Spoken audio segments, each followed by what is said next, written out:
La couture, vraiment, c'est un métier que j'aime beaucoup. Quand je suis sur la machine à coudre, je me suis rendu compte que je gagne beaucoup d'idées et puis je suis tranquille, quoi. J'oublie mes soucis, souvent. J'ai fait, au fait, trois pays d'Afrique pour apprendre. Voilà, j'ai fait la Côte d'Ivoire, le Mali aussi, j'ai fait beaucoup là-bas, et plus mon pays natal. C'est l'histoire d'Ousseni Koulibaly, couturier venu du Burkina et qui crée à l'escabeau de Nyon. C'est au fond de l'atelier et avec sa machine à coudre que l'artisan conçoit des bombers pour District. Un projet associatif mis sur pied par Raphaël et qui cherche à valoriser les quartiers. District, c'est un projet que je mature depuis à peu près un an, qui a pour vocation de raconter les histoires des quartiers multiculturels, multigénérationnels, multiethniques. Et pour moi, j'ai vraiment essayé de trouver une façon d'essayer de valoriser cette richesse portée par ces quartiers. Très vite, son choix se porte sur les bombers, ces blousons unisexes dont la forme vient des États-Unis. C'est pour moi un territoire d'expression absolument génial pour raconter des histoires. C'est-à-dire qu'une veste, c'est un peu la prolongation de ce qu'on est. C'est-à-dire qu'on s'affirme souvent par les vêtements. Si je prends des exemples aux États-Unis, où il y a tous les collèges ou les universités qui ont leurs bombers avec le nom de l'université, c'est pas parce que je pense qu'ils trouvent beau le bombers, c'est parce que il représente une certaine stature de qui ils sont.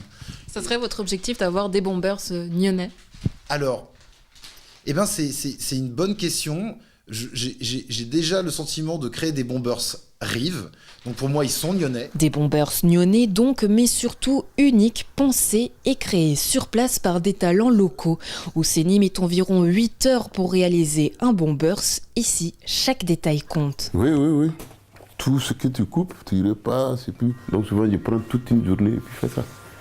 Voilà, c'est comme ça.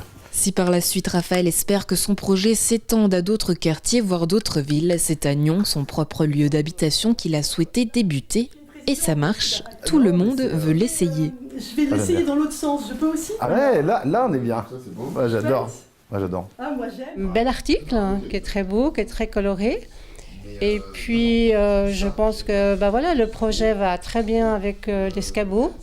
C'est tout à fait conforme à notre état d'esprit. L'avantage, c'est déjà d'avoir avec un moyen de communication super tendance, qu'on parle de notre quartier, et puis peut-être créer aussi une cohésion au sein du quartier, puisque c'est un projet de quartier, et donc je pense que tout le monde va se sentir concerné et fier une fois qu'ils verront le blouson. Mais du coup, ton objectif, c'est quand même de les vendre, ces vestes.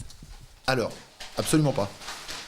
C'est absolument pas de les vendre. Il n'y a aucune démarche mercantile derrière. Cette veste, elle a une valeur, évidemment, j'ai presque envie de dire philosophique. Elle a aussi une valeur marchande. Hein. C'est du made in Suisse 100%, donc c'est pas donné. Néanmoins, si quelqu'un arrive et me dit je veux une veste et qu'il a beaucoup d'argent, c'est pas pour autant qu'il l'aura. C'est même sûr qu'il l'aura pas. C'est-à-dire que cette veste, il faut la mériter ? Il faut la mériter. Il faut la mériter. Alors, si pour l'instant District fonctionne sur le mode de l'autofinancement et sera bientôt soutenu par la ville, Raphaël cherche des sponsors. Enfin, si vous souhaitez raconter et porter votre histoire, n'hésitez pas à contacter l'association. Peut-être que vous méritez votre blouson. Quant à Ousseni, sachez qu'il est motivé à partager son talent. J'aime partager ce que je sais faire avec des enfants, des adultes, et puis voilà. Donc peut-être si avec Raphaël, ça peut aller. Donc si l'idée c'est j'aimerais que ça avance. Voilà. Et puis oui, partager mon savoir-faire. Voilà.